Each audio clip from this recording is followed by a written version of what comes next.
Bienvenue en Franche-Comté, bienvenue dans cette région que l'on appelle le Haut-Doubs, sur un plateau à près de 1000 mètres de hauteur, dans une ambiance, vous le voyez derrière moi, avec le halètement de cette machine, autrement dit le fonctionnement du petit cheval de la pompe à air, dans une ambiance typiquement ferroviaire. Alors, nous sommes à côté de Pontarlier. Alors pourquoi sommes-nous ici? Pour trois raisons. La première raison, c'est que bien entendu, comme dans tous les numéros de cette série, nous tenons à rendre hommage à des associations qui sauvent du matériel et font fonctionner des chemins de fer touristiques. Et celui-ci que vous voyez ici, pour moi, c'est peut-être l'un des plus remarquables que nous ayons rencontrés dans cette série, c'est celui du conifère. On va vous le montrer en détail. La deuxième raison, c'est que nous tenons à vous faire découvrir, je veux dire, ces fondus, ces passionnés, ces ferrovipates, dont je fais partie, je le reconnais, des gens qui donnent tout leur temps, toute leur passion, qui sont bien souvent des bénévoles, mais également, vous allez le voir bientôt, des professionnels, et qui permettent de sauver notre patrimoine ferroviaire. Et puis la troisième raison, on est un peu triste, mais on est heureux d'être ici, de vous faire peut-être le plus beau de tous les numéros, parce que c'est le numéro 70, le dernier numéro de cette très belle collection Passion Train que l'on doit entre autres à la SNCF, mais à notre ami Philippe Pinville et Clive Lemming pour la partie documentaire et le fascicule. Et donc nous avons tenu bien à vous montrer ce qui se fait de plus beau et on va faire un best-of des meilleurs moments de cette série qui aura duré 3 ans. Alors, petite précision tout de même. Voilà. Donc ce que vous voyez ici, c'est en quelque sorte la renaissance d'une ligne ferroviaire qui reliait la France et la Suisse, Pontarlier-Valorbe. Vous savez que les relations ferroviaires entre la France et la Suisse ont toujours été assez difficiles pour deux raisons. La première, on l'avait vu dans un précédent numéro, c'est en raison du relief. Vous savez que le Jura, c'est une succession de marches, de plateaux, dont ici on est à 1000 mètres, on dirait pas, on est à la partie la plus haute, et qu'entre ces plateaux il y a des marches, et que le train n'aime pas franchir les marches. Et donc il se sert de ce que l'on appelle des cluses. Les cluses, ce sont en quelque sorte des gros couteaux faits par les fleuves, par les rivières, qui permettent de passer au travers de ces fameux plis du Jurassique, ces plis calcaires qui donnent la particularité à cette région. Et donc, c'est dans ces cluses que passent, bien entendu, la rivière, la route et la voie ferrée. Et donc, il n'y a que 3 passages entre la France et la Suisse. Au nord, par la vallée, c'est le Rhin. Au sud, on l'a vu, Bellegarde par le Rhône. Et puis, en plein centre, eh bien, c'est la fameuse ligne Pontarlier-Valorbe qui escalade les plateaux pour finir ici. Alors, que s'est-il passé? Bien, 1875, ouverture de la ligne. Ensuite, ça a connu bien entendu le succès, mais également, avec l'ouverture du Simplon en 1906, c'est les relations France-Italie, et ça a augmenté le trafic, puisqu'on comptait sur cette ligne 40 trains par jour. Et là, on disait, c'est gagné, c'est joué. Et hélas, malheureusement, déclin du trafic voyageur, et puis le coup de grâce a été en 1940, eh bien, le dynamitage par les Français qui étaient persuadés que les Allemands allaient envahir par la Suisse la France, vous voyez, vieux vestige de l'Imagino, tant et si bien que le tunnel qui se trouve entre la France et la Suisse, qui fait 1600 mètres de long, a été dynamité, est écroulé, et bien entendu, les Français, radins comme ils le sont, n'ont jamais réouvert la ligne. Et de fait, cette ligne ferroviaire entre la France et la Suisse s'est arrêtée ici, dans une station que l'on appelle les hôpitaux neufs, parce que les hôpitaux vieux. Un vestige de la ligne, regardez ce bâtiment, vous voyez, ce bâtiment qui était là, c'était le bâtiment du PLM, mais le bâtiment de la douane. Il y avait les douaniers, parce que après, on passait en Suisse. Et puis, il y a eu l'ouverture de la ligne Fras-Valorbe, c'est-à-dire qu'on a creusé un tunnel sous la montagne, et ça a été malheureusement le déclin et la fermeture de cette ligne en 1969. Et aussitôt après, comme on fait toujours à la SNCF, eh bien, on démonte les installations en ne pensant jamais qu'elles pourraient resservir un jour. Fort heureusement, un natif de la région, vous verrez son portrait, Louis Poix, dit Loulou, un passionné de chemin de fer, mais également un chef d'entreprise, a décidé de rétablir la circulation par petits bouts sur la portion qui va de Pontarlier à Valorbe. Et donc il a procédé par étapes. Première étape, il a fait 400 mètres, puis après il a fait 8 km entre la Fontaine Ronde, on va y aller tout à l'heure, et puis cette station où là tout s'arrêtait, bien évidemment, qui est les hôpitaux Le Neuf. Et là, vous verrez, Loulou a des projets, il veut relier la ligne à Pontarlier à la ligne SNCF et à Valorbe à la ligne des chemins fer suisses. Donc, vous voyez, formidable projet ambitieux de, j'oserais dire, de renaissance d'un chemin de fer local. Mais vous voyez, regardez, on est tout de même, regardez, on est en lourd, On est en gabarit ferroviaire, un 435. La machine, c'est une 030 suisse de Winterthur. Elle a été refaite à neuf. Et les wagons, tout le matériel ici est suisse. Il y a des wagons de marchandises, il y a un wagon rue, il y a des locotracteurs, il y a une voiture bar, voiture restaurant, des wagons de marchandises. Donc, magnifique réseau. Alors, ce que je vous invite, avant de passer en revue le sommaire, c'est d'abord de commencer à faire un petit voyage sur les 8 km. Et quand nous arriverons à la Fontaine Ronde, très joli nom, c'est « Il était une fois », cette fois-ci, dans l'Est, nous regarderons le sommaire de ce DVD exceptionnel. Bon voyage.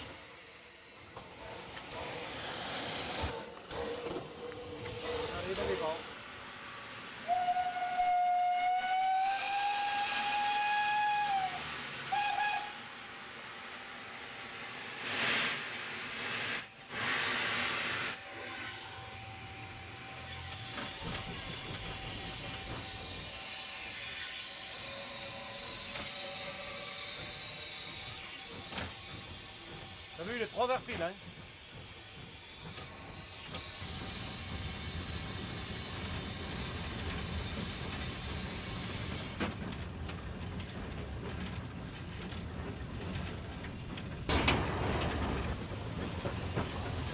C'est bon avec ton feu, Paul?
Si, si.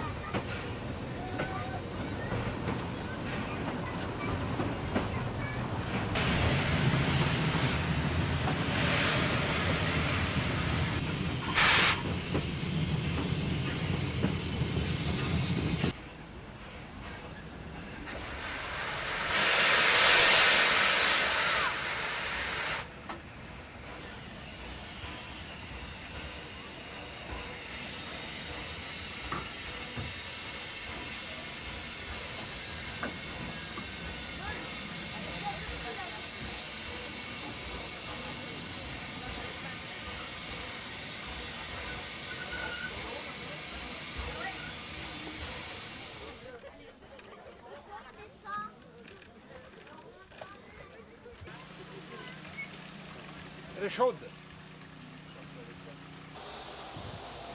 Alors, vous en avez pris plein la vue, plein les narines, croyez-moi, ça sent bon.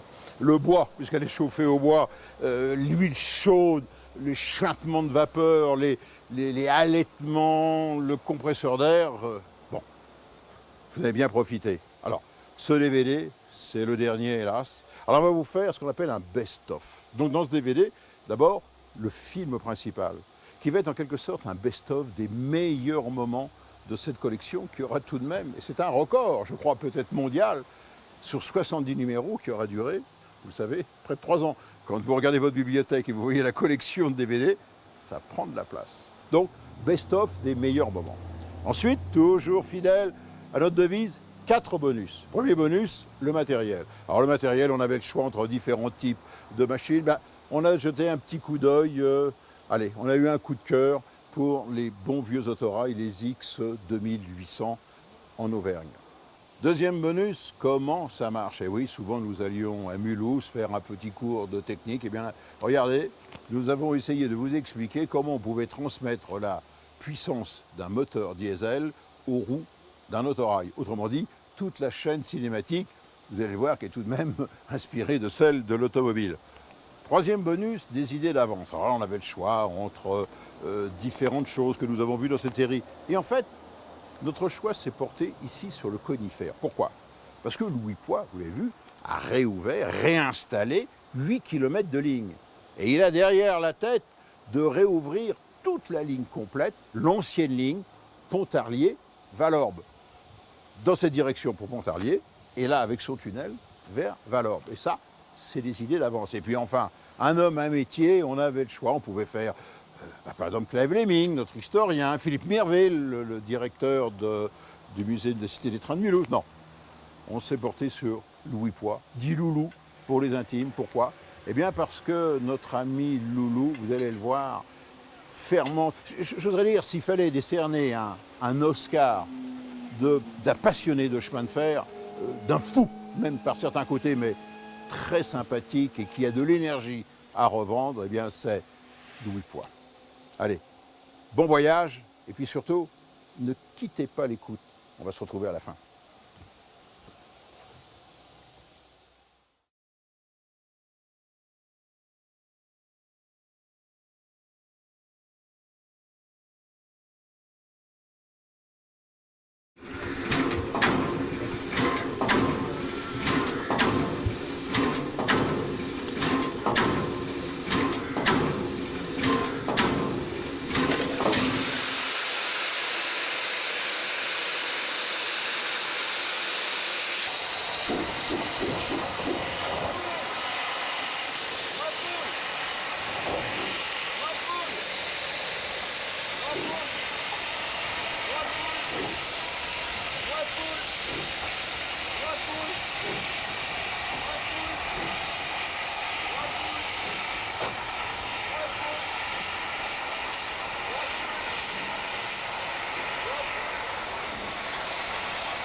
Pour des raisons techniques, comme l'absence de plaque tournante, la paix doit refouler sa rame sur un tiroir afin de se mettre à quai, tondère en avant.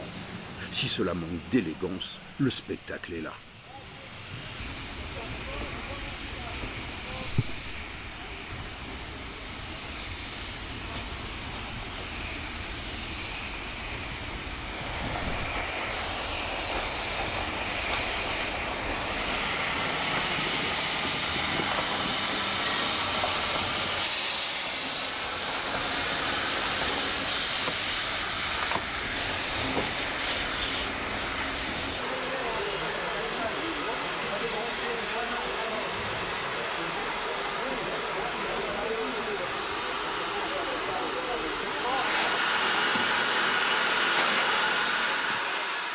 Ultime vérification avant le départ en ligne.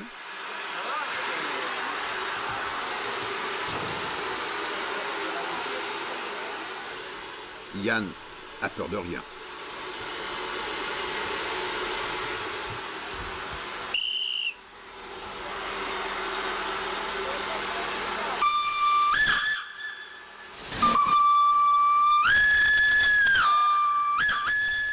Autant la paix est à l'aise à pleine vitesse, autant elle est mal à l'aise tendère en avant.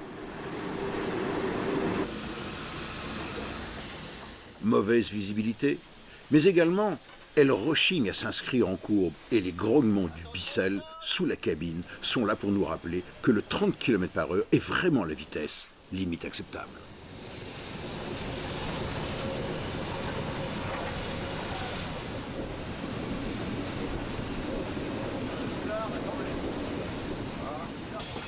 Shiny. La paix va retrouver sa place en tête du convoi.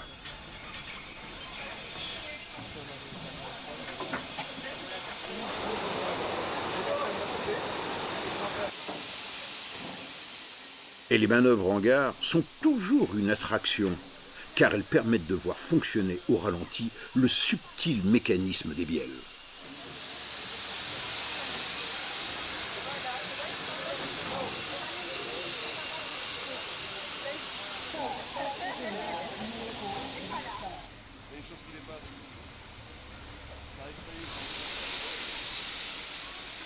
Et regardez bien, voilà qui s'appelle un accostage en douceur.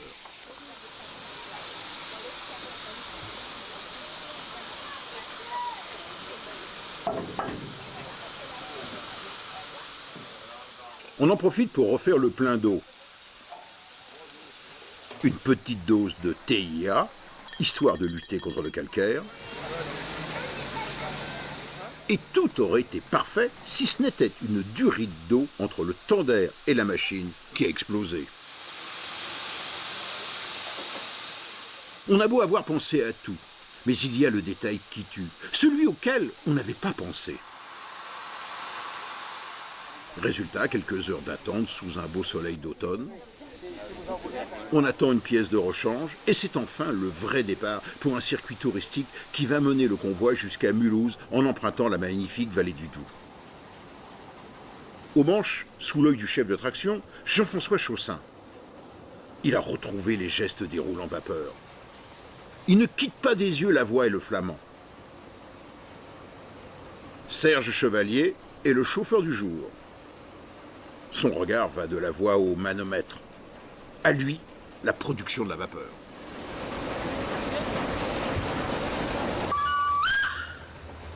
Allez, goûtons notre plaisir, ambiance à bord à 100 km à l'heure.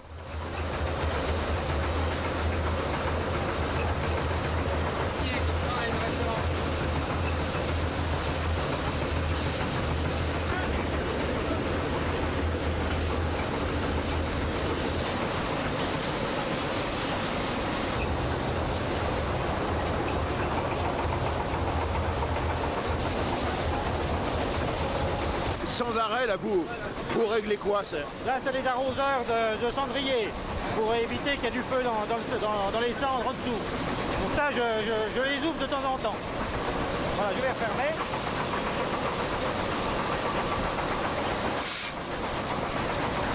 Et là, ensuite, pour le charbon. Voilà, là, c'est la vis du stockaire de l'arrivée du charbon. Donc, j'arrête. Voilà, on le voit arriver là. Voilà, et on y en met par petits coups. Ensuite, ici c'est la puissance des jets. On y envoie plus ou moins loin dans le foyer pour répartir le charbon dans le foyer. Et l'eau pour la chaudière, vous devez la surveiller? La surveille sans arrêt avec le niveau d'eau et on va régler avec la pompe à eau grâce à cette vanille ici. Hein. Donc il faut sans arrêt regarder le niveau d'eau, regarder le profil de la ligne. Ça descend ou si ça monte. Sans arrêt, il y a du boulot, sans arrêt. On n'arrête jamais, on ne voit pas le paysage. Jamais. Et on surveille la couleur de la fumée pour voir effectivement si on a une bonne combustion.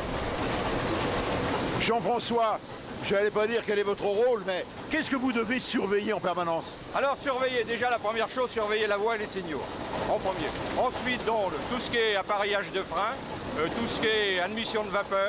C'est sans arrêt, quoi. C'est la main sur le régulateur, sur la poignée de frein. Tout à fait. Alors là, on est dans une zone justement de ralentissement. Hein, c'est ce qu'il y a de plus dur à tenir, 70 à l'heure. Alors c'est sans arrêt le régulateur. Et quand ça descend, ben, malheureusement, j'ai pas de freinage aérostatique, donc je suis obligé de serrer les freins. Le frein, c'est quel robinet? C'est celui-là. Là, ça, c'est... Ça, c'est le changement de marche avec les différents régimes de marche. C'est-à-dire on peut réguler l'admission de vapeur, la durée d'admission de la vapeur pendant le fonctionnement du piston. Là, ce robinet. Ça, c'est le frein direct, hein, ça sert que la locomotive. On remet un dos, ça monte? Ouais, j'en remets un petit peu, oui, parce que là, on est en train de... Ça remonte.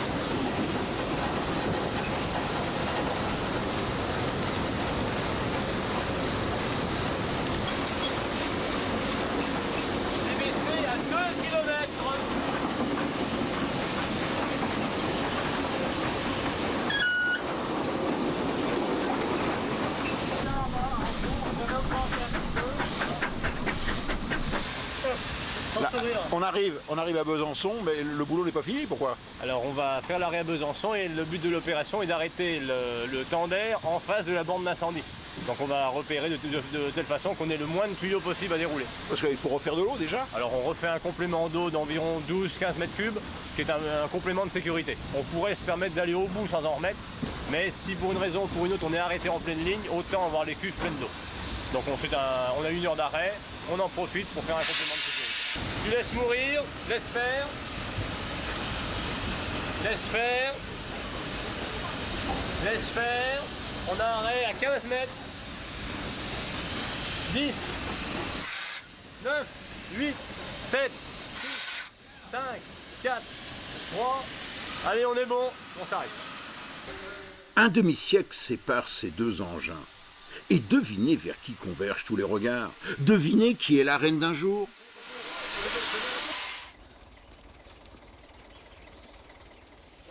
Étant enfant, je me souviens bien m'intéresser plus ou moins au train, mais tout le déclencheur, ça a été le jour où je me suis rendu compte qu'il existait ce petit modèle de Decauville qui était, à l'époque où j'étais adolescent, j'ai vu ça vers 13 ou 14 ans, et c'est l'époque où je me suis rendu compte qu'il y avait ces trains-là, ils étaient à mon échelle. Et j'ai trouvé beaucoup plus esthétique que les vrais trains de taille réelle, et plus abordables, etc. Donc c'est ça que j'ai voulu avoir absolument. Et je crois que j'ai usé mon père jusqu'à temps qu'il fléchisse et qu'il m'aide à construire les premiers wagons voyageurs. Et j'ai ouvert mon premier petit train de promenade, je devais avoir 17 ans, je crois.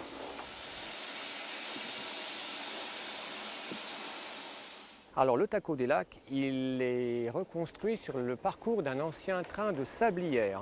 La sablière était en forêt de Fontainebleau et déposait le sable 7 km plus loin au bord du canal pour le transport de ce sable en péniche. Voilà. Et le départ se faisait pour Paris, pour les fonderies, et pour l'Italie également, pour le verre, le célèbre verre soufflé autour de Venise, dans ces coins-là. En fait, ça, c'est un réseau reconstitué. Il est reconstitué sur l'ancien parcours d'un réseau de sablières qui a été déferré en 1970. Et moi, je suis allé en Normandie, j'ai acheté un réseau qui fermait, j'ai démonté les rails et les traverses, et j'ai installé mon réseau ici avec. On doit s'exporter maintenant, trouver des choses à l'étranger, en Afrique ou dans les îles du Pacifique, mais il y a beaucoup de matériel. Et je sais que même tous les passionnés n'arriveront pas à tout sauver, voilà, mais il y a un choix assez vaste. Là, j'ai un savoir-faire, la force de faire ce genre de travail. Je me suis entouré d'amis intellectuels qui ont des plans d'autrefois, des historiens. Je me suis entouré de fondeurs, de gens qui ont des savoir-faire pour usiner les pièces, et il n'y a aucun souci. Aujourd'hui, on sait tout faire.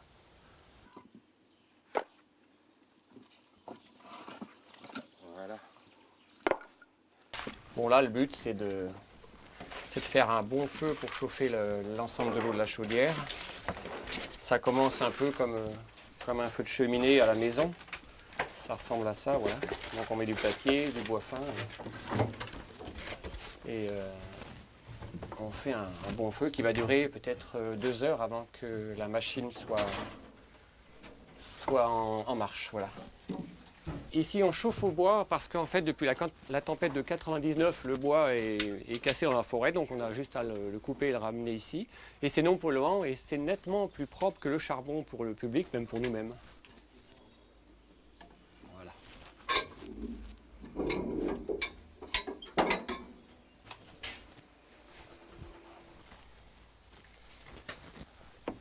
Bon, effectivement, c'est des machines archaïques, alors elles n'ont rien d'automatique. Il est question d'un entretien permanent, de réglage permanent et d'un savoir-faire finalement, oui.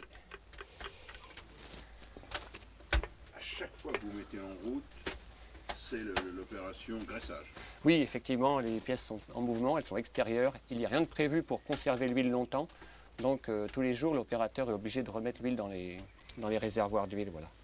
Et c'est un travail qui doit être suivi et pas négligé du tout, autrement ça peut être la panne. Et votre ennemi ici, c'est quoi? L'ennemi d'ici, c'est le sable, parce que c'est un train de sablière. On a poussé le luxe à remettre du sable sur les voies pour faire train de sablière, mais malheureusement, le sable vient se déplacer avec le vent et se colle dans le mécanisme. Donc c'est une lutte permanente de se débarrasser du sable.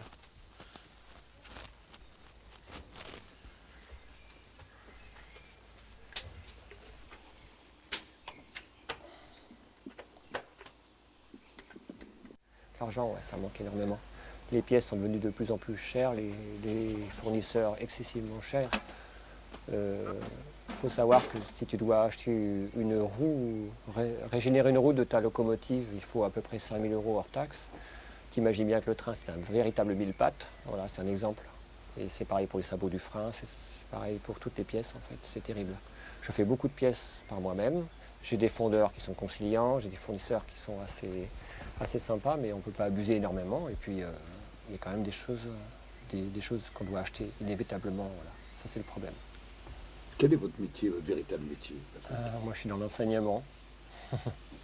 Ben oui, je suis professeur de technologie, en fait. Mais je travaille un minimum de temps pour me consacrer un maximum à cette collection, qui m'absorbe tout mon temps, tout finalement. Et puis, je donne des petites pièces sympas à faire avec mes élèves, ils adorent ça. Ils regardent sur le site, Patrick Moreau, les locomotives, et ils se font le plaisir de m'aider à faire des petites choses quand ils ont un moment de libre. C'est très agréable. Quand on a fini le programme, qu'on a un petit peu d'avance, hop, j'amène des petites choses. Ils adorent ça. Et des fois, vous leur faites faire un petit coup de train pour les récompenser? Oui, ils viennent en famille, présenter, revoir la petite pièce en action. C'est sympa. Moi, j'aime beaucoup cet aspect-là. Et c'est un aspect amical, voilà. Vous êtes un bon prof. Et ils me disent, c'est comme une Indiana Jones, vous nous filmez un train dans la jungle et on la revoit ici, et après on peut la restaurer et la voir. Ouais, ils adorent. Frédéric a 40 ans. C'est un garçon joyeux, sympathique, un bout en train. Mais il a une passion, les trains, le chemin de fer. Et surtout, regardez bien, il collectionne des voitures. Les voitures célèbres, les voitures bleues, celles de la Compagnie internationale des wagons-lits. Et là, il n'a pas peur, car il retrousse ses manches et il les sauve de la destruction.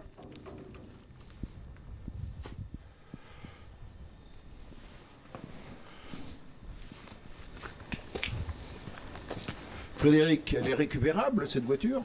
Oui, bien qu'elle soit très abîmée au niveau de son châssis, d'une partie de son châssis, c'est tout de même une voiture très robuste pour l'époque. Hein. Il ne faut pas oublier qu'ils voyaient large, les anciens, ils surdimensionnaient. C'est un châssis poutre. Cette voiture roulera un jour, elle sera restaurée. Elle est en levage actuellement pour permettre son transport. Elle est vendue à un collectionneur qui va la faire rouler et qui n'a pas peur. Il y a des gens qui collectionnent ces voitures-là? Et oui, on a réussi à trouver quelqu'un qui était encore plus fou que nous, puisque nous, on a été assez fous pour les conserver et empêcher qu'elles soient ferraillées. Et il y a d'autres fous qui, eux, veulent les faire rouler, à nouveau. Pourquoi cette passion pour les voitures bleues, celles de la Compagnie des wagons-lits? Ça vient probablement des trains miniatures, d'un réseau miniature qu'il y avait dans le grenier de mon grand-père. Et j'avais remarqué en jouant avec, quand j'étais petit, que les voitures les plus belles étaient les voitures Handby de la Compagnie des wagons-lits. Et puis plus tard, j'ai cherché pour mon association de modélisme à acheter un local pour mettre le réseau de modélisme. Et puis on a trouvé un ancien wagon de la Compagnie des wagons-lits qui était entièrement recouvert à l'intérieur, qui était entièrement en formica comme ça, marron. Et puis en décollant le formica, eh bien, on s'est rendu compte qu'en dessous, il y avait de belles marqueteries et de la colle à enlever bien sûr, des vernis à refaire, mais qu'en fait c'était des vrais bijoux et que ça n'intéressait plus personne. Donc il y a bientôt 25 ans, j'ai acheté tout ce que je pouvais de ces vieilles voitures qui partaient à la ferraille pour ne pas qu'elles soient détruites. Et puis on essaie, avec quelques bénévoles passionnés, de les remettre en valeur, de retirer le formica et de refaire les vernis pour donner ce que vous pouvez voir ici. Et ça, c'est authentique. Elle est dans son jus d'origine, là. Oui, c'est une voiture, c'est l'ancienne voiture, c'est la dernière voiture restaurant du Train Bleu. Elle a servi, entre autres, pour le tournage du film La Grande Vadrouille, par exemple. Et donc, on a réussi à revoir, par exemple, les anciennes boîtes de réclamation, comme celle-ci. C'était très, très dur. Les gens pouvaient mettre leurs billets quand ils n'étaient pas contents des serveurs. Le chef de brigade avait un plomb ici pour protéger... pour empêcher que le serveur puisse l'ouvrir. Et il y avait des dents à l'intérieur pour pas que les serveurs puissent récupérer les réclamations. Donc ça donne un peu une idée de l'ambiance de travail qui était très militaire finalement dans ces voitures. Il y avait 7 personnes qui travaillaient dans ces voitures et c'était très dur. Vous participez au sauvetage du patrimoine de la Compagnie des wagons-lits. Tout à fait. On a même parmi nos voitures, on en a qui sont classées monuments historiques et qu'on essaye tant bien que mal de préserver. Mais on est un peu le lien en fait entre ceux qui ont tout cassé et ceux qui vont ensuite les valoriser, les faire rouler. Parce que le but ultime d'une voiture restaurant, c'est qu'elle sente le ragoût, quoi. C'est qu'elle revive. Bienvenue donc chez ce passionné des chemins de fer, ce collectionneur qui, je vous le disais, a transformé son appartement parisien en un véritable musée, mais surtout, il a recréé l'atmosphère des trains de luxe, des fameux trains Pullman, des fameux trains des wagons-lits. Juste quelques petits détails. Donc vous voyez, c'est une pièce qui était aménagée, et vous voyez que sur les murs, il n'y a que des boiseries authentiques, des boiseries en acajou qui étaient à l'intérieur des voitures, les fameuses voitures bleues.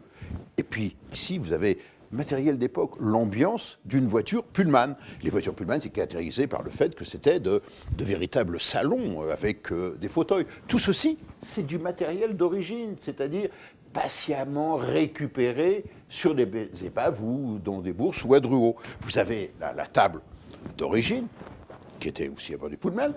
Il a redécoupé, il a retrouvé une fenêtre, une véritable fenêtre qu'il y avait donc dans ces voitures Pullman. Vous avez les boiseries, vous avez le porte-bagages, vous avez la lampe. Tenez, là, ça c'est la banquette-lit que l'on trouvait dans les voitures-lit. C'est-à-dire là, on est en jour et puis la nuit, ça devient une banquette-lit. Ça aussi, également, dans des voitures Pullman, fauteuil cuir, tout est en argenterie, c'est véritable argent, petite table. La moquette, vous savez que la verrerie et les décorateurs, c'était Lalique.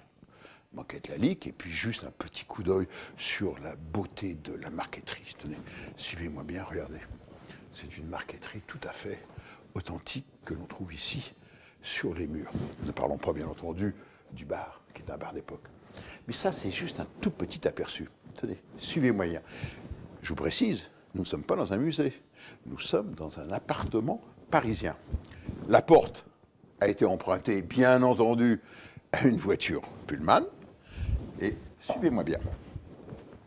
Et à bord, donc, des wagons-lits, il y avait, vous vous souvenez, un petit cabinet de toilette. Et regardez, il est minutieusement reconstitué avec du matériel d'origine d'époque. Il y avait d'abord la petite armoire à toilette. À l'intérieur, il y avait la carafe pour l'eau, le verre à dents, le petit brosse à dents, le petit tube dentifrice. En dessous, il y avait le lavabo. Tenez, regardez. Voilà. D'eau parfaitement d'origine, récupérée sur du matériel ou rachetée à Drouot, par exemple, et parfaitement reconstituée. Et puis alors, détail suprême qu'il y avait dans les wagons-lits, il y avait le juge, autrement dit, le pot de chambre, se trouvait là. Et quand on le plaçait dans son rangement, vous avez compris, il se vidait. Mais malheureusement, il n'était pas rincé. Mais ce n'est pas tout. Il a transformé une chambre d'amis en véritable duo, c'est-à-dire en couchette. Oui, on peut rentrer. Et regardez, c'est incroyable. On y est réellement.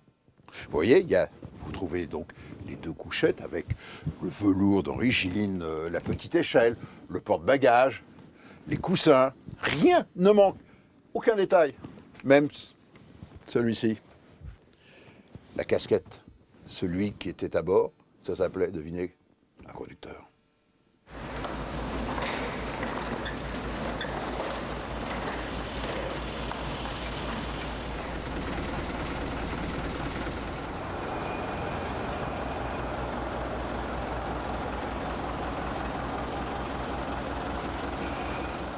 7h du matin, dépôt de la Chapelle. Le calme d'un dimanche matin. En fait, seule activité, le pont transbordeur qui va sortir le Picasso de sa torpeur.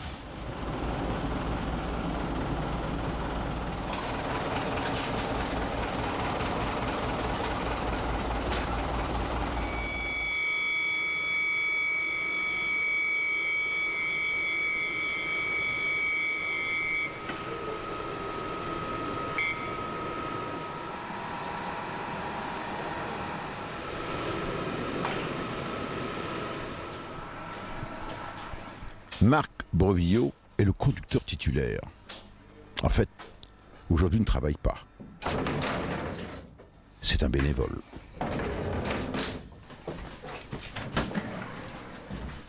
Avant la mise en route, c'est la visite technique. Alors maintenant, les différents niveaux d'huile, le compresseur déjà, qui fournit l'air comprimé.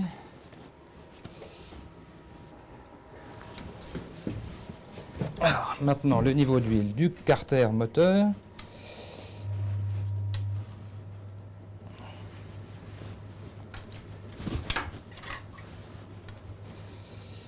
Tout va bien.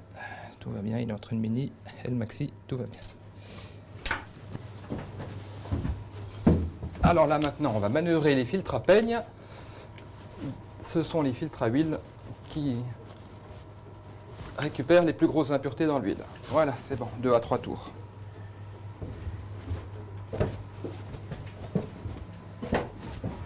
Alors, pour terminer, le contrôle de niveau d'huile de la pompe à injection qui est dans le V du moteur.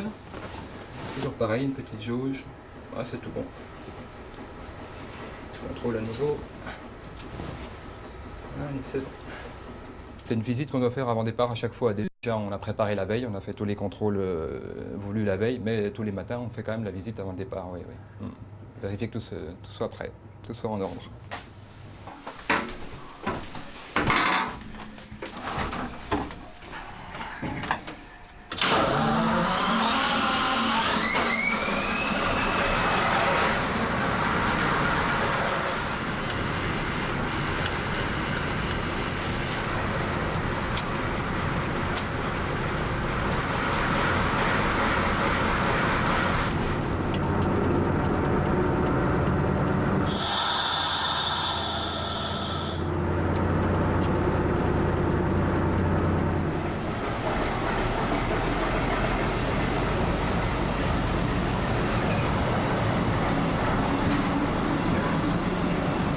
Côté conduite, le Picasso, c'est un camion sur rail. Petite leçon de conduite par Marc. C'est un engin qu'on conduit, on le sent, on l'écoute, on sent les vibrations, on a le compte-tour. Quand on a l'habitude, on n'est pas obligé de débrayer entre les rapports, on arrive à les passer au compte-tour comme avec les vieilles voitures. Sur la partie basse, ici, vous voyez les principaux organes. De gauche à droite, l'inverseur de marche qui est là, puisque l'autorail se déplace dans les deux sens. Donc quand on dégoupille, on peut choisir un sens de marche en avant comme ça et en arrière. Ici, cette grosse pédale qui est devant moi, c'est la pédale d'embrayage, puisque ce véhicule a une transmission mécanique, se conduit en gros comme un camion. Donc ici, on reconnaît un gros levier de vitesse avec une boîte à 4 rapports. On commande directement la boîte par une tringlerie métallique. Ici, on a donc la pédale d'embrayage et de débrayage. Là, on ne commande pas directement, il y a une assistance pneumatique parce qu'il faudrait vraiment exercer un effort beaucoup trop important si on n'avait pas l'assistance pneumatique. Voilà les principaux organes qui sont en bas. Après, en s'élevant, on retrouve ici tout l'ensemble frein, toute la tuyauterie du freinage à air comprimé classique avec son robinet à commande manuelle. Et l'organe qui est là, c'est l'accélérateur. Sur un train, on n'accélère jamais avec les pieds. C'est une commande toute simple où, avec cette commande d'accélérateur, on tire directement sur la crémaillère des pompes d'injection. C'est quelque chose de très fiable, très simple avec un câble. Et puis alors, il y a plein d'autres détails.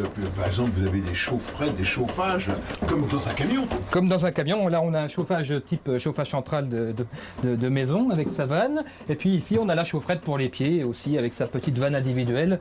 Oui, on retrouve le levier de vitesse avec la grosse boule type camion des années 40-50. Tout ça c'est contemporain.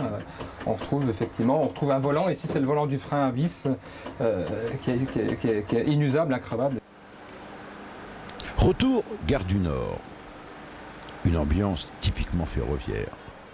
Ils sont là, une soixantaine de mordus du Picasso, pour une balade au Tréport. Ambiance bon enfant, sous l'œil d'Alain Prat, transformé en hôtesse d'accueil. Chacun y va de son commentaire, de son point de vue technique. Au moins, avec le Picasso, tout est simple, tout est transparent. Même le compartiment moteur ou le V12 montre ses dessous. Mais SNCF oblige, on se doit de respecter le règlement et de faire l'heure.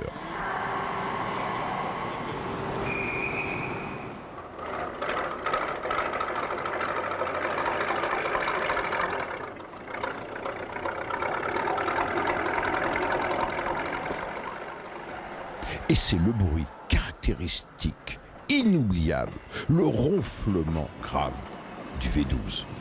On leur demande.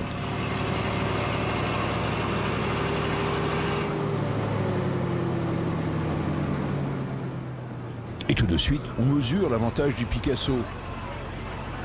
Le voyageur à l'avant est à la place du conducteur.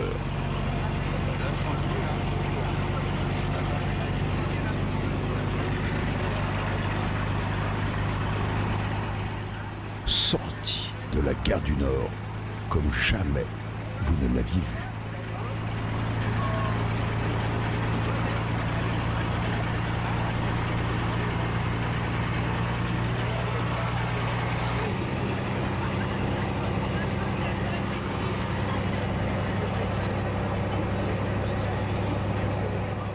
Paris-Le Tréport, c'est 3 heures au rythme d'un Picasso, avec ses changements de vitesse et surtout le ronflement du moteur.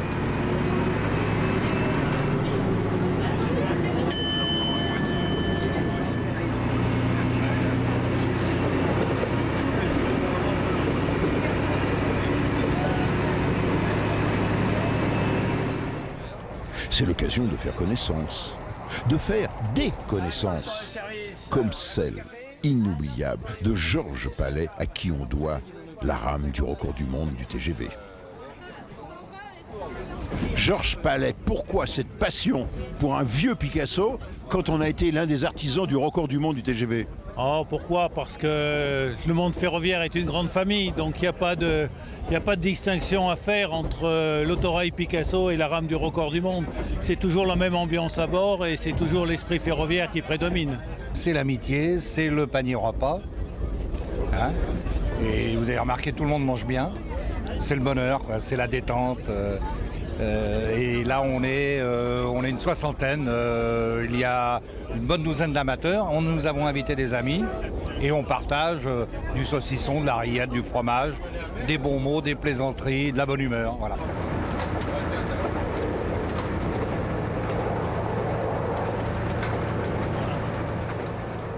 Et chacun, durant le voyage, y va de son passage en poste de conduite.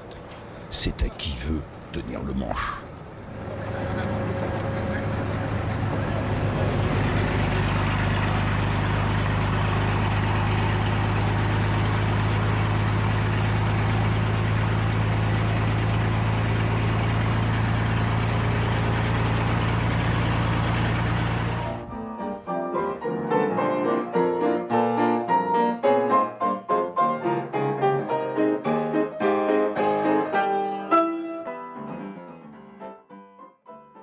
C'est quelques pièces de la collection, oui. C'est de l'américain. Là, Oui, c'est l'américain. Parce que les modélistes américains ont fait des choses qui m'ont beaucoup intéressé. Je me suis un peu spécialisé là-dedans et toutes les belles réalisations qui étaient faites en laiton et de fabrication artisanale. J'ai trouvé ça tellement beau que je me suis un peu spécialisé là-dedans. Là, ça, c'est une machine en or, non?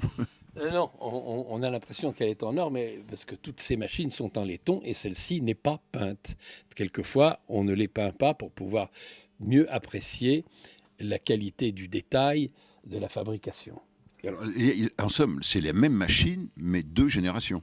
Oui, ça c'est la première génération où on avait inversé la cabine à cause des nuisances de la fumée dans les tunnels. Et puis ça a été la génération qui a suivi. Mais la première génération, enfin une des premières, je ne connais pas l'historique parfaitement, c'est celle-ci. C'est ce que les Américains appellent la machine cab forward, c'est-à-dire la cabine à l'avant au lieu d'être à l'arrière. Et toutes ces machines ici sont en parfait état de marche. En parfait état de fonctionnement. Si j'en prends une et que je la mets sur le réseau, elle marchera.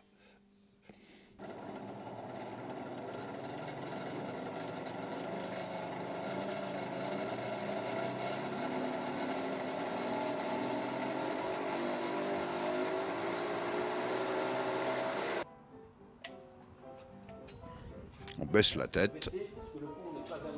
On baisse la tête parce que le pont n'est pas amovible. Et alors là, on en prend plein les yeux. Alors c'est là où Claude Bolling, il délaisse le piano et puis il vient se ressourcer. Oh, je ne sais pas si c'est se ressourcer, mais je viens m'amuser avec les trains. Et alors...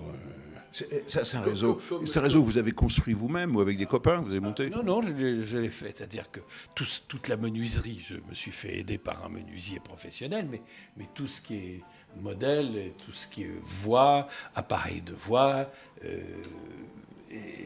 électrique, électronique, électronique, j'ai tout monté moi-même.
Régulateur.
Quand on a un matériel nouveau, quand on a quelque chose d'exceptionnel, on vient forcément ici pour fêter un petit peu l'événement, quoi. C'est normal, quoi. Parce que c'est le dernier bistrot qui reste sur la ligne. Absolument. Il y avait auparavant quasiment un bistrot, et si ce n'est un restaurant dans chacune des gares en fait, du réseau. Et au jour d'aujourd'hui, c'est la dernière halte, la halte de Hurt, Donc on y tient et on tient à ce que la patronne préserve le réseau, enfin le bistrot le plus longtemps possible. Pour vous, là, c'était c'est la première marche d'essai, c'est le rodage, c'est le tour de chauffe? Ouais, c'est la première marche d'essai, elle va être en rodage et puis c'est la première mise en pression aussi. Hein. Et pas de problème? Non, tout va bien pour l'instant. Pas de fuite? Il y a eu une petite fuite, mais rien de grave. C'est beau, c'est étonnant. Ah ouais, c'est à force d'en reconstruire qu'on arrive à... Vous avez une sacrée expérience maintenant des machines à vapeur. Hein. Ouais. Ça fait combien de temps que vous tirez le manche? Depuis 92 que je suis salarié au chemin de fer à Betsum. Vous travaillez, vous êtes aubergiste ici? Non, moi je suis en retraite, je suis un ancien cheminot. Mais vous travaillez sur le chemin de fer de Betsum avant? Ah non, j'étais SNCF. Je conduisais les trains. Sur la ligne Paris-Nord? J'allais au Tréport puis à Lens. Et donc, comment vous avez eu l'idée de... J'ai connu madame, puis je suis arrivé là. Il avait la nostalgie du train. J'ai voulu rester pour voir passer le petit train.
Très tôt, je suis rentré à la SNCF à 14 ans. Après avoir quitté l'école, j'ai refusé de suivre les études.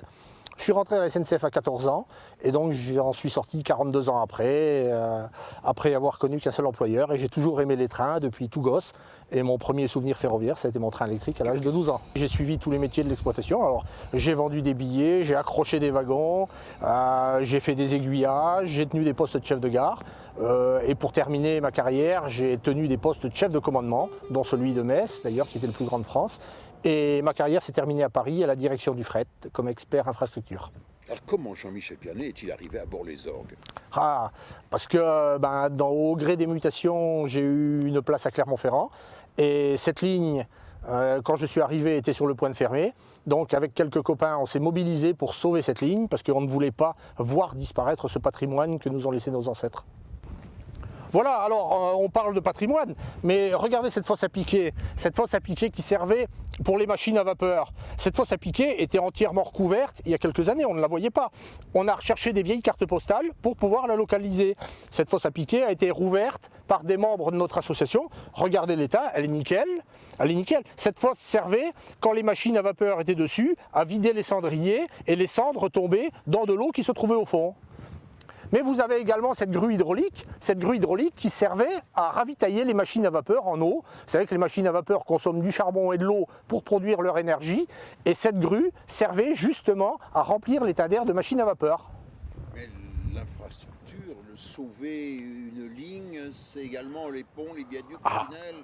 Absolument, absolument, pour sauver, bon vous avez vu quelques morceaux de patrimoine, mais la ligne elle-même c'est du patrimoine, ça a été conçu et construit par nos ancêtres avec des moyens que nous n'avons pas aujourd'hui. Ça a été construit en 1908 et vous avez des tunnels, vous avez des ponts, des viaducs, des aqueducs, tout cela fait partie du patrimoine et c'est bien ce qu'on n'a pas voulu laisser partir à l'abandon justement, c'est du sauvetage.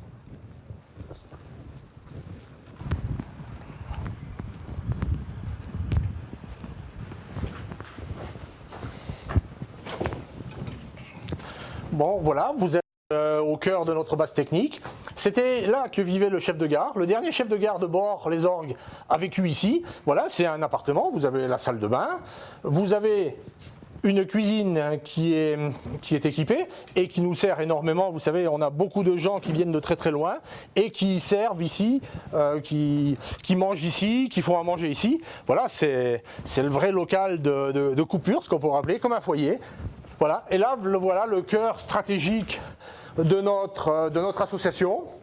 Voilà, avec Guy Larieux qui est aujourd'hui en train de vérifier tous les ouvrages d'art de la ligne, comme c'est obligatoire, et qui participe en ce moment à la rédaction des comptes rendus. Alors, cette association des chemins de fer de Haute-Auvergne a été créée en 1994, justement pour sauver cette ligne de la perdition, quoi. Et alors, il fallait une dotation matérielle, il fallait que ça roule tout de même. Ben bien sûr, alors au début on n'avait pas de matériel, on n'avait rien du tout. Donc on a fait appel à une autre association qui nous a prêté des 3800. On a commencé à exploiter avec 3800, 2 Picasso. Et ensuite on a rentré un autorail 2400. En 2004, 2 RGP ont rejoint le parc. Et pour terminer, en 2007, nous avons le 2800 qui nous a rejoint. Certains matériels nous ont été prêtés, d'autres mis à disposition par la SNCF. Par exemple, les RGP ou les 2800 ont été mis à disposition par la SNCF. Et le 2400, qui appartenait à un propriétaire privé, nous a été vendu. Donc il est notre propriété, mais il n'est pas là aujourd'hui. Alors de quoi vit l'association? Alors l'association, son but c'est bien le sauvetage du patrimoine. Mais pour sauver le patrimoine, il faut de l'argent, beaucoup d'argent. Et nous transportons donc des voyageurs qui nous permettent de faire face à toutes nos échéances et de payer ce que l'on doit. Ce qui fait qu'aujourd'hui on a une gestion très très saine, sans emprunt ni dette, mais malheureusement ça nous laisse guère de possibilités d'investissement.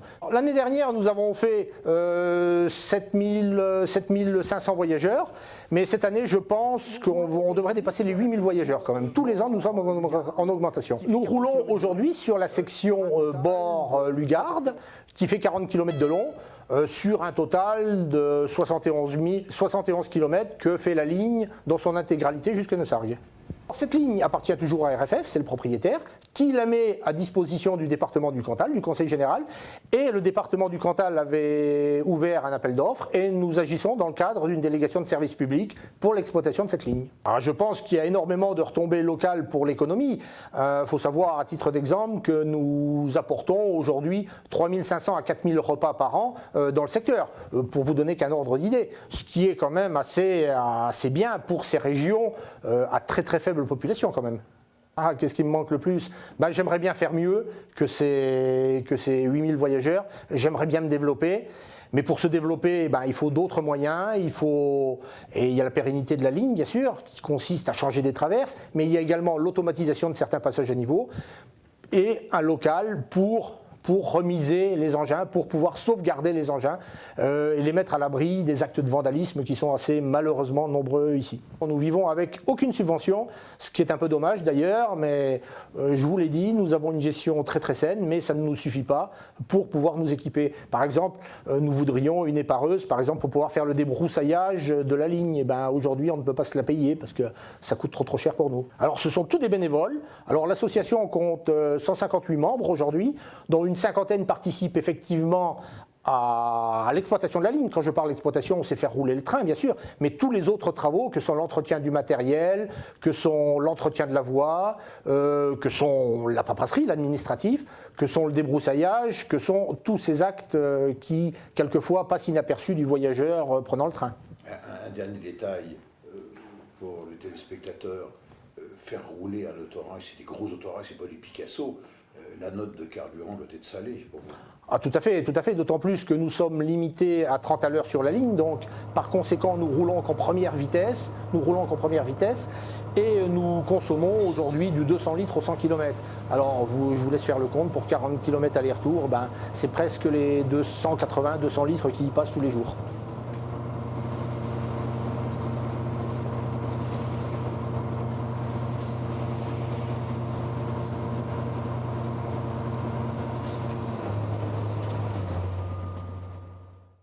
Lorsque l'on veut adapter la technique automobile, le monde du camion, de l'autocar au chemin de fer, la difficulté ne réside non pas tant dans la puissance à transmettre, de l'ordre de 300 chevaux, mais dans le couple, dans les efforts à transmettre en raison de la masse et de l'inertie. Et là, il y a une règle implacable. Au-delà de 300 chevaux à transmettre, le poids de la transmission est égal au poids du moteur. D'où l'idée de fractionner la puissance. Voici deux solutions. Première solution, celle du tout-moteur adopté par De Dietrich. Je m'explique. Vous avez ici un bogie, vous le reconnaissez. Là, la caisse, là, le bogie sous la caisse. Un essieu ici, un essieu là. Sur ce bogie moteur, vous retrouvez un groupe de transmission. Le radiateur, comme un camion, un moteur diesel Sorair 160 chevaux, la puissance d'un camion, vous connaissez la dynamo, et on transmet la puissance par-delà un embrayage classique, assisté pneumatiquement en raison des efforts à développer, une boîte de vitesse, 4 rapports, c'est toujours un camion, un petit arbre de transmission qui transmet la puissance, vous voyez, à un pont moteur qui fait tourner les roues. Et sur le pont moteur, il y a l'inverseur. Donc je transmets 160 chevaux sur une unité. Et si je veux avoir plus de puissance, vous l'avez compris, 300 chevaux, eh bien je fais un système moteur, un bogie moteur avant, un bogie moteur arrière. J'ai donc 2 fois 150, c'est-à-dire 300 chevaux. Voilà l'une des solutions développées par De Dietrich. Mais je peux développer une puissance unitaire de 300 chevaux. C'est la solution développée ici. Là, un moteur diesel de 300 chevaux qui entraîne un bogie. Mais comme le bogie tourne, il faut donc une transmission mobile par arbre à cardan. Petite explication. Là, la partie supérieure de l'autorail, nous sommes dans la caisse. En dessous, le bogie avec les roues. Je vais donc transmettre la puissance de la caisse aux roues par un système articulé. Le moteur diesel est fixé sur le châssis, 300 chevaux, accouplé à un embrayage tout à fait classique, mais dont la commande est pneumatique. Derrière l'embrayage, regardez bien, une boîte de vitesse à 4 rapports. Vous voyez la taille des engrenages par rapport à une boîte de vitesse de camion de 300 chevaux. Et ce, en raison des énormes couples à transmettre. Et le passage des vitesses se fait non pas manuellement, mais par un asservissement pneumatique en raison des efforts à transmettre. Derrière, vous trouvez un renvoi d'angle pour renvoyer la puissance aux roues. Ici, 2 couples coniques, un pour la marche avant, l'autre pour la marche arrière, l'inverseur étant ici. Je transmets donc la puissance aux roues par cette énorme transmission, regardez la taille de l'arbre de transmission, qui me le transmet à un pont moteur qui alimente les roues. Voilà donc l'essieu avant du bogie, et un autre arbre de transmission ici auxiliaire me transmet la puissance aux roues arrière du bogie. Donc, je résume, 300 chevaux dans la caisse que je transmets au bogie par l'intermédiaire d'arbres de transmission. Au-delà de 300 chevaux, si je veux faire 600 chevaux sur certains autorails, eh bien je fais un groupe de transmission avant et un groupe de transmission arrière. 2 fois 300, 600. Au-delà, eh bien il a fallu imaginer autre chose. Et cette autre chose, c'était une nouvelle transmission. La nouvelle transmission, c'est la transmission hydraulique du côté allemand et du côté américain, la transmission électrique. Autrement dit, un moteur diesel qui entraîne une dynamo, disons un alternateur, qui fournit du courant à des moteurs électriques placés dans les roues.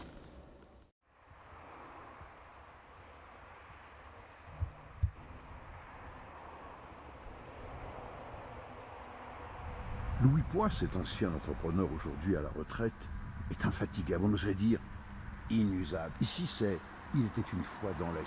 Et oui, en effet, il veut rouvrir la ligne Pontarlier-Valorbe. Louis, là, on est au terminus provisoire de votre ligne. Alors c'est le terminus provisoire de Fontaine-Ronde. On a commencé aux hôpitaux neufs à 8 km 500 et maintenant nous en sommes là à reposer la voie. Là, on a la section qui va donc sur Pontarlier. Là, on va reprendre l'ancienne plateforme, une plateforme qui est disponible, qui est saine et qui est... Donc ça, c'est la direction de Pontarlier. Alors là, bien sûr, nous avons de la voie en stock qui est prête à être posée. Donc on nettoie la plateforme, on met une pré-couche de ballast, on pose notre voie et après on ballaste dans la voie. Ça, c'est du matériel de récupération et notamment celui-ci vient de la ligne des Carpates où ils vont faire passer le futur TGV Bourg-en-Bresse-Genève. Donc vous rachetez du vieux matériel, enfin on vous le donne, comment ça se passe? Non, nous on négocie la dépose pour la valeur de la voie. Donc nous on fait le travail et on a en échange le matériel. Et bien sûr, après on le reconditionne, on le traite. Vous n'avez pas de mauvaise surprise, c'est pas trop pourri? Ah non, ben ça va très bien. On a un bon rail de 48 kg, c'est du rail LP, et traverse bois ou traverse béton.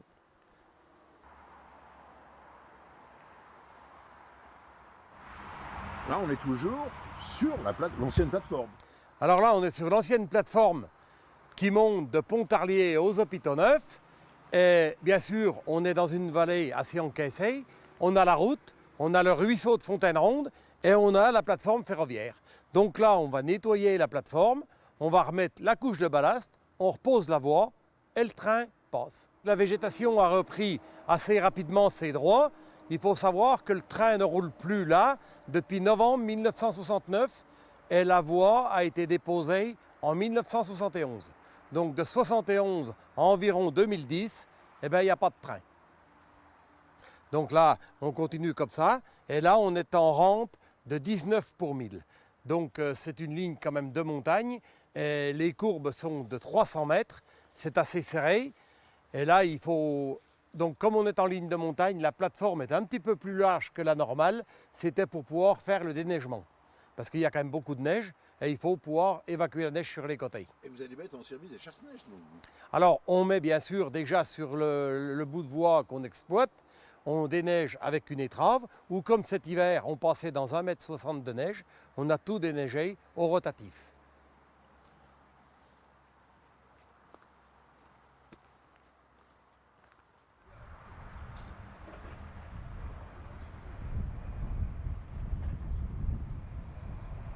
Alors là, c'est l'ancienne plateforme qui montait de Pontarlier à Valorbe.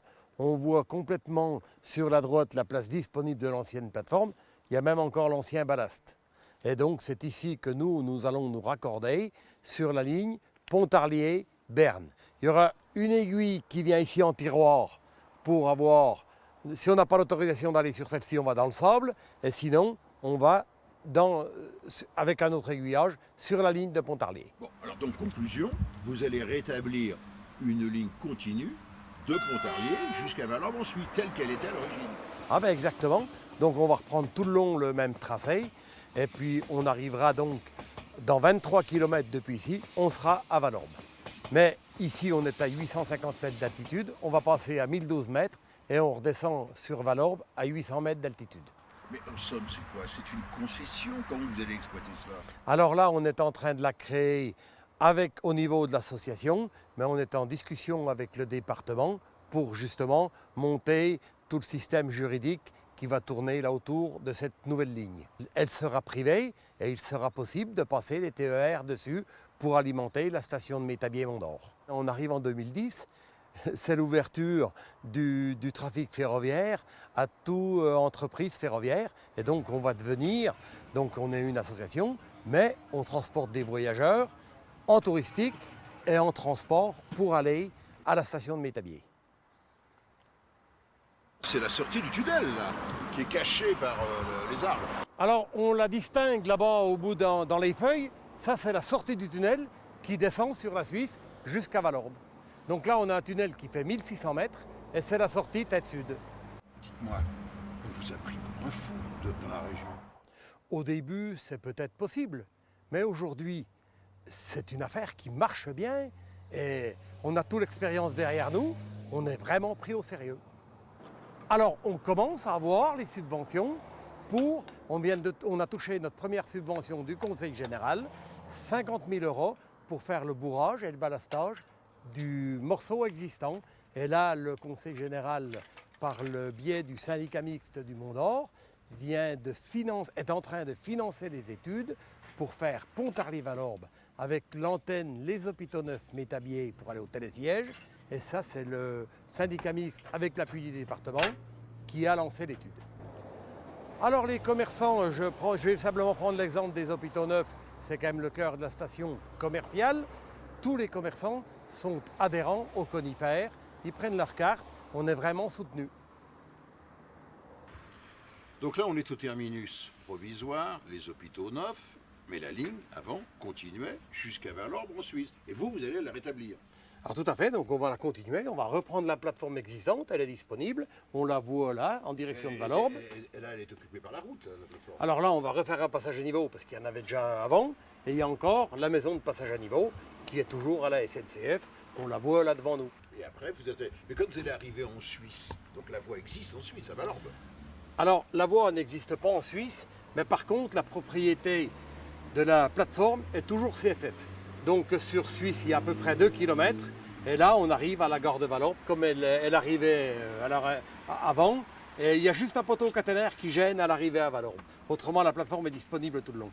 Normalement, je pense que dans 3 ans sur Pontarlier, ça sera raccordé, et 4 ans sur Valorbe.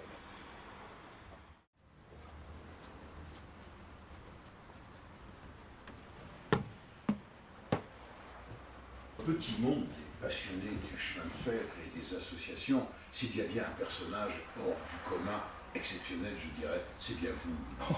On devrait vous décerner la Palme d'Or. Ce que vous entreprenez, c'est peut-être le rêve de tous les présidents d'associations. On va y revenir. D'abord, comment vous êtes venu cette passion? Alors, cette passion, elle est très ancienne, puisque, bien sûr, je suis natif des Hôpitaux Neufs. Il y avait une gare qui était en service, et nous, comme tous les gamins de toute la France et de toute la planète, on venait toujours voir les locomotives à vapeur. Les mécanos nous faisaient monter dedans pour faire les manœuvres, et c'était le paradis pour nous.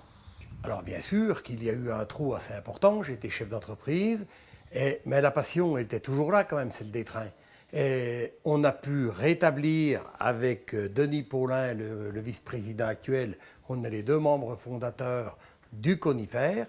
Donc pour 1993, quand il y a eu les championnats du monde de VTT à Métabier, nous avons créé une animation en remettant de la voie normale sur 400 mètres.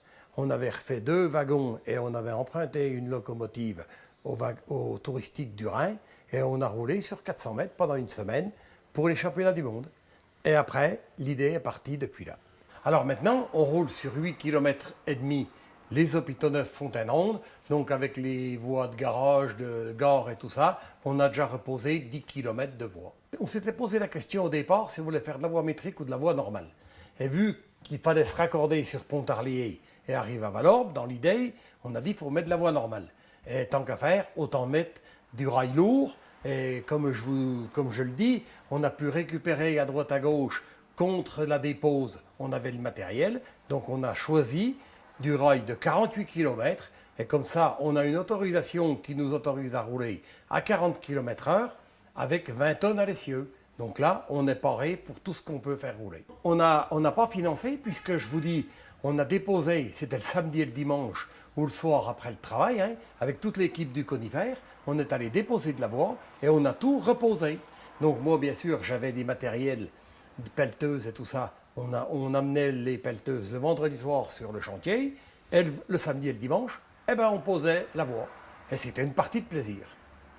Il est certain que si on prend les chemins de fer touristiques au niveau France, qui sont rassemblés autour de la fédération UNECTO, c'est quand même 3 200 000 voyageurs par an, sur 1500 mètres de voies privées, et ça fait à peu près 800 emplois. Donc il est certain que les chemins de fer touristiques amènent du chiffre d'affaires. Vous savez, le tourisme, c'est une industrie touristique. C'est une économie qui est très forte. Mais vous l'érigez maintenant en véritable industrie. C'est-à-dire qu'on va sortir un peu de l'artisanat, du bricolage, pour faire quelque chose de pro, de sérieux. C'est la démonstration parfaite, c'est ce que vous faites. On était obligé de passer à ce stade. Parce que vous comprenez bien que maintenant, avec tous les contrôles et la sécurité, c'est normal, la sécurité ne se négocie pas. Il y a une réglementation, on doit la suivre à la lettre, et c'est comme ça que les chemins de fer touristiques ont leur avenir. Alors il est certain que pour les autorités politiques, là, ils ont vraiment pris conscience que c'était une économie. Et il faut penser que sur les 86 réseaux qui tournent en France, les 3/4 sont en association, et il n'y a aucune subvention de fonctionnement. On ne parle pas de l'équipement, hein. Mais autrement, en fonctionnement, tous les chemins de fer tournent sur eux-mêmes. Alors, il est certain que les problèmes sont quand même dus par la grande maison SNCF, et la preuve, c'est qu'il était devenu impossible de rouler sur le RFN, donc le réseau ferré national.